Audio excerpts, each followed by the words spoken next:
اپنے بندے کے ماں باپ کا ذکر کر دیا. میرا شکر ادا کرو اور اپنے ماں باپ کا شکر ادا کرو. تو اب ہم شکر ادا کیسے کریں؟ شکر ادا کیسے کریں؟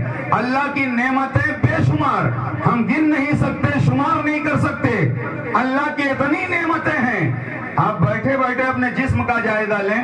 یہ 2 ہاتھ اللہ کی نعمت، یہ 2 آنکھیں اللہ کی نعمت، یہ ناک اللہ کی نعمت، یہ سر اللہ کی نعمت، یہ پیر اللہ کی نعمت. اگر ہاتھ کی اہمیت کو آپ سمجھنا چاہتے ہو تو اس سے پوچھو جس کا ہاتھ مفلوج ہو گیا ہو، جس کے ہاتھ کٹ گئے ہوں یا ہاتھ تو ہوں لیکن ہاتھ کام نہ کر رہے ہوں، وہ بتائے گا ہاتھ کتنی بڑی نعمت ہے.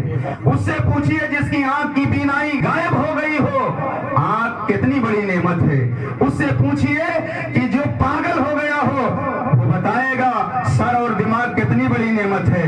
پیر کی نعمت سمجھنا ہے تو کسی اپاہج سے پوچھئے. یہ بے شمار نعمتیں ہیں. ہم اللہ کی نعمتوں کا شکر ادا نہیں کر سکتے.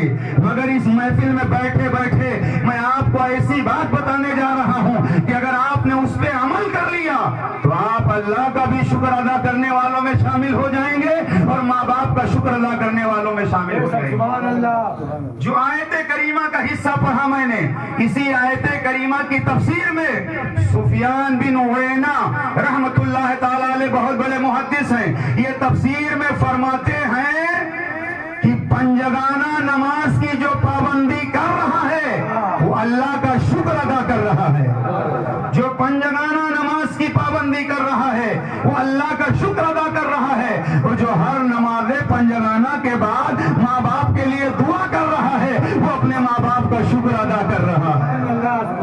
وہ اپنے ماں باپ کا شکر ادا کر رہا ہے. جو پنجگانہ نماز پڑھ رہا ہے پابندی کے ساتھ اور ہر نماز کے بعد ماں باپ کے لیے دعا کر رہا ہے تو وہ اپنے ماں باپ کا بھی شکر ادا کر رہا ہے اور اللہ کا بھی شکر ادا کر رہا ہے. تو ہمیں نماز پڑھنا چاہیے کہ نہیں پڑھنا چاہیے؟ بے شک پڑھنا چاہیے. اور ہم اسی میں تو پیچھے ہیں، ہم اسی میں پیچھے ہیں.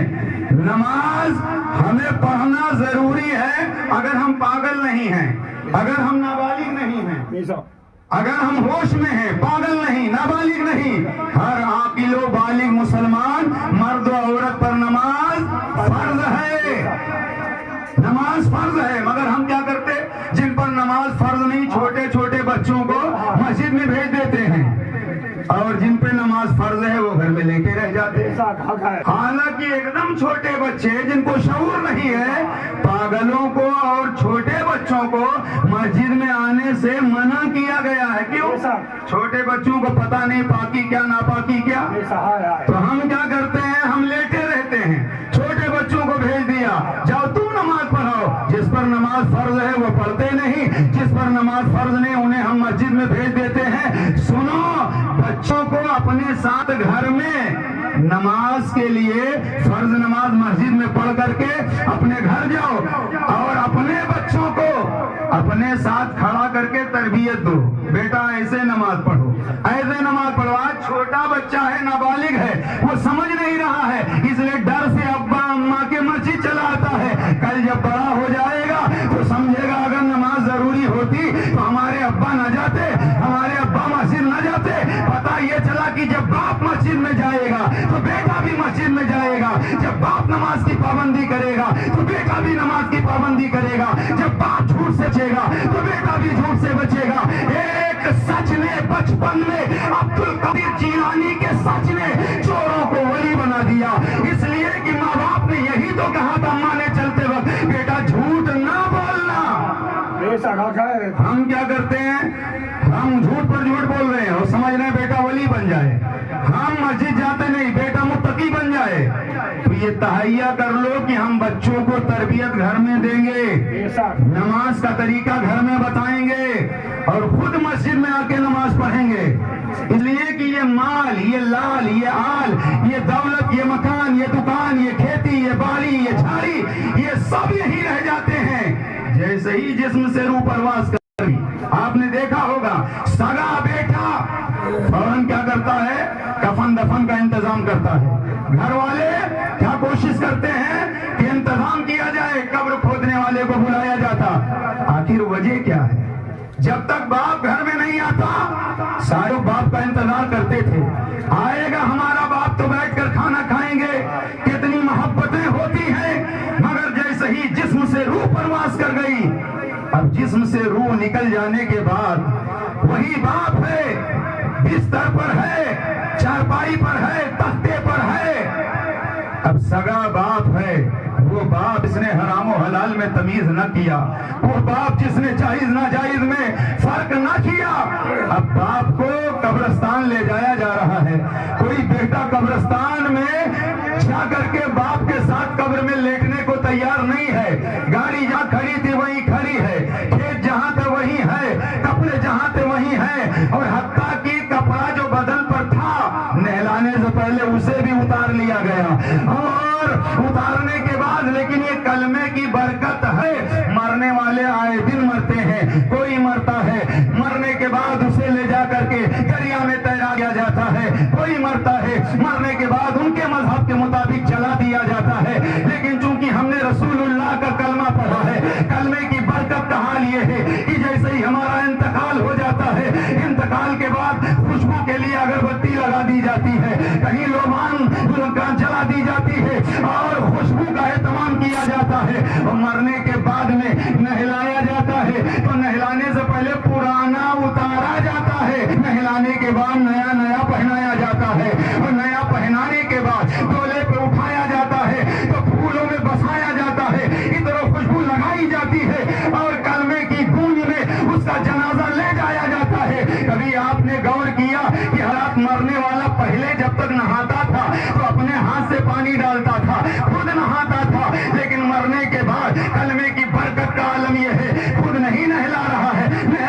خود نہیں غسل کر رہا ہے، بلکہ اسے نہلایا جا رہا ہے، اپنے پاؤں سے نہیں چل رہا ہے بلکہ اسے کندھے پہ اٹھایا جاتا ہے۔ یہ سارے اعجازات، یہ ساری عزتیں کیوں مل رہی ہیں؟ کلمے کی بنیاد پر مل رہی ہیں، اور بڑی تیزی سے لوگ جنازہ لے کر چلتے ہیں۔ اب جب جنازہ جا رہا ہے تو ڈاکٹر ہے تو جنازے کے پیچھے، انجینئر ہے تو جنازے کے پیچھے، ماسٹر ہے تو جنازے کے پیچھے، عالم ہے تو جنازے کے پیچھے، پیر ہے تو جنازے کے پیچھے، ڈولا آگے آگے، جانے والے پیچھے پیچھے۔ وجہ کیا ہے؟ وجہ یہ ہے کہ کل تک حال یہ تھا کہ حضرات جب یہ غریب تھا کوئی سلام بھی نہیں کرتا تھا، پاس بٹھانے کے لیے تیار نہیں ہوتا تھا، لیکن انتقال کے بعد اب ڈولے پر اٹھا کر کے جنازہ آگے ہے، سارے لوگ پیچھے ہیں، اس لیے وہ آگے ہے کیونکہ وہ ابھی جا کر کے قبر میں نبی کا جلوہ دیکھے گا، نبی کا دیدار کرے گا، نبی کی زیارت کرے گا۔ جبھی تو میرے اعلیٰ حضرت نے کہا لہد میں عشق رخے شے کا داغ لے کے چلے، اندھیری رات سنی تھی چراغ لے کے چلے۔ اللہ اکبر، یا رسول اللہ، زندہ باد، اللہ اکبر۔ ماں باپ کا شکر ادا کرو، ماں باپ کا احترام کرو، ماں باپ کی تکریم کرو، ماں باپ کی دعاؤں سے جو مل جائے گا وہ پیروں سے بھی نہیں ملے گا، ماں باپ کی دعا سے جو مل جائے گا وہ بڑے بڑے دولت مندوں سے نہیں ملے گا۔ بایزید بستامی رحمت اللہ تعالی علیہ اتنے بڑے ولی کی جماعت میں گزرے ہیں، اور ان کا مقام یہ ہے کہ علماء کرام جانتے ہیں، سلطان الاولیاء سید الطائفہ جنید بغدادی نے فرمایا بایزید بستامی کا ولیوں میں ایسا مقام ہے جیسے فرشتوں میں جبریل امین مقام ہے، اور بایزید بستامی کی وہ ذات پاک ہے، طحاوی شریف میں ہے، آپ نے فرمایا من عرف اسمہ دخل الجنہ، آپ نے فرمایا جس کو میرا نام یاد ہوگا جنت میں جائے گا۔ اور نام بتا دوں، بایزید آپ کا نام نہیں ہے، آپ کا نام یاد رکھو، آپ کا نام ہے طیفور۔ کیا؟ طیفور، یاد کرو نا، طیفور بایزید بستامی کا یہ نام ہے۔ وہ بایزید بستامی رحمت اللہ علیہ جب آپ کی والدہ مدرسے میں لے کر گئیں اور استاذ نے سبق پڑھایا تو یہی پڑھایا انشکر لی ولی والدیک، اللہ کا شکر ادا کرو، ماں باپ کا شکر ادا کرو۔ بایزید گھر آئے، کہنے لگے میری امی جان بڑا اہم سبق میرے استاد نے پڑھایا ہے، اے میری ماں مجھے اجازت دو تاکہ میں جنگلوں کی طرف نکل جاؤں۔ آج کی ماں ہوتی تو کہتی بیٹا میں نے بڑی امید سے پالا ہے، بڑے ہو گئے، کما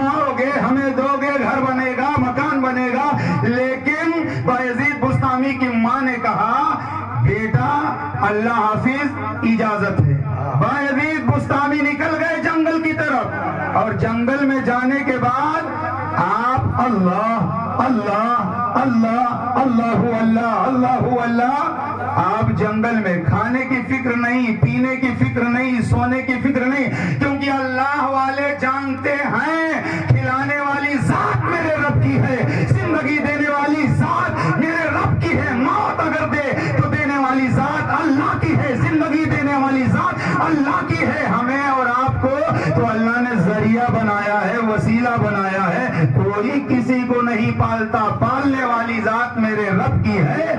اسی لیے آپ نے دیکھا ہوگا جب بچہ پیدا ہوتا ہے تو پیدائش کے وقت مٹھی بند ہوتی ہے، بچہ دنیا میں آتا ہے مٹھی بند کر کے آتا ہے۔ صوفیہ فرماتے ہیں وہ اشارہ یہ ہے کہ اے ماں باپ پریشان مت ہونا، یہ خالی ہاتھ نہیں آیا ہے، اپنا رزق لے کے دنیا میں آیا ہے، اپنی روزی لے کر کے دنیا میں آیا ہے، اور جب دنیا سے کوئی جاتا ہے تو ہاتھ کھلے ہوتے ہیں تاکہ دنیا کو پتہ چلے بینک بیلنس تھا، دکان و مکان سب تھے، مگر خالی ہاتھ جا رہا ہے۔ بایزید بستامی جنگل کی طرف نکل گئے، مہینہ دو مہینہ نہیں، سال دو سال نہیں، 12 سال تک جنگل میں رہے۔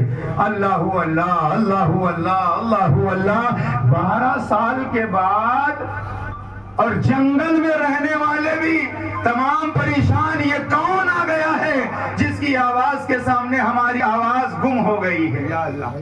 بایزید بستامی 12 سال کے بعد ایک دن نکل جنگل سے، خیال آیا چلو ماں کو سلام کر لیا جائے۔ بایزید بستامی چلے اور چلتے چلتے جب اپنے گھر پہ آئے، رات کا وقت تھا، دروازہ اندر سے بند تھا۔ بایزید بستامی دروازے پر پہنچے تو زور سے آواز نہیں دی، رات کا وقت ہے، میری ماں کے آرام میں خلل واقع نہ ہو جائے۔ آواز نہیں لگائی، وہیں کھڑے رہے، پوری رات کھڑے رہے، آواز نہیں دی، زور سے کنڈی نہیں کھٹکھٹائی۔ جب رات کا پچھلا پہر آیا، بایزید بستامی نے دیکھا کہ نالی سے پانی بہ رہا ہے، سمجھ گئے میری ماں تہجد پڑھنے کے لیے وضو کر رہی ہے۔ اس کے بعد جب بایزید بستامی نے دیکھا، کچھ دیر کے بعد ہلکی سی آپ نے دستک دی، ہلکی سی دستک دی۔ بایزید بستامی کی ماں نے دروازہ کھولا اور کہنے لگی میرا بیٹا بایزید آیا ہے، میرا بیٹا بایزید آیا 12 سال کے بعد۔ اور یہاں دنیا کا حال تو یہ ہے کہ اگر کسی کو عہدہ مل جائے تو ماں باپ کو ہی لوگ بھول جاتے ہیں۔ یہ دنیا کی تعلیم ہے، قرآن و حدیث کی تعلیم یہ نہیں ہے۔ باپ باپ ہوتا ہے، ماں ماں ہوتی ہے۔ بایزید بستامی نے کہا میری ماں 12 سال کے بعد آیا، کیسے آپ نے پہچان لیا؟ تو ماں نے جواب دیا تھا بیٹا بایزید، اللہ نے ماں کو وہ ملکہ عطا کیا ہے، ماں کو وہ قوت عطا کیا ہے، ماں کو وہ اللہ نے پرکھنے کی تمیز عطا کی ہے کہ ہزاروں کے مجمع میں بیٹا ہو، کوئی پہچانے یا نہ پہچانے، ماں ہزاروں کے بیچ میں اپنے بیٹے کو پہچان لیتی ہے، اس لیے کہ ماں جانتی ہے میرا بیٹا کیسے ہے، میرا بیٹا کھاتا کیسے ہے، میرا بیٹا چلتا کیسے ہے، میرا بیٹا مسکراتا کیسے ہے۔ اپنے اولاد کی ہر ادا ماں کو پتا ہوا کرتی ہے۔ ماں نے کہا بیٹا میں نے پہچان لیا میرا بیٹا آیا ہے، تو سنو 12 سال عبادت کر کے، ریاضت کر کے، بندگی کر کے بایزید بستامی آئے تھے، اور ماں نے کہا بیٹا جس کام کے لیے گئے تھے، جس منزل کو تلاش کرنے کے لیے گئے تھے، وہ منزل مل گئی؟ بایزید بستامی نے کہا میری ماں 12 سال ہو گیا، جس مقصد کے لیے گیا تھا اس میں مجھے کامیابی نہیں ملی، بس پھر کیا تھا؟ بایزید بستامی کی ماں نے ہاتھ کو اٹھا دیا اور عرض کیا میرے مولا میرے بیٹے کو اس منزل تک پہنچا دے جس منزل کی تلاش میرے بیٹے کو ہے۔ ابھی دعا مکمل ہوئی تھی، بایزید بستامی مسکرا کے کہتے ہیں اے میری ماں 12 سال کی محنت میں جو منزل مجھے نہ ملی، تو آپ کی دعاؤں کی برکت سے وہ مقام مجھے حاصل ہو گیا، وہ منزل مجھے حاصل ہو گئی۔ کہاں آپ کس چکر میں ہو؟ آپ ادھر ادھر گھوم رہے ہو دعا قبول کروانے کے لیے، جسے حرام کی تمیز نہیں، جسے حلال کی تمیز نہیں، آپ جاہل پیروں کے چکر میں پڑے ہوئے ہو۔ ارے یاد رکھنا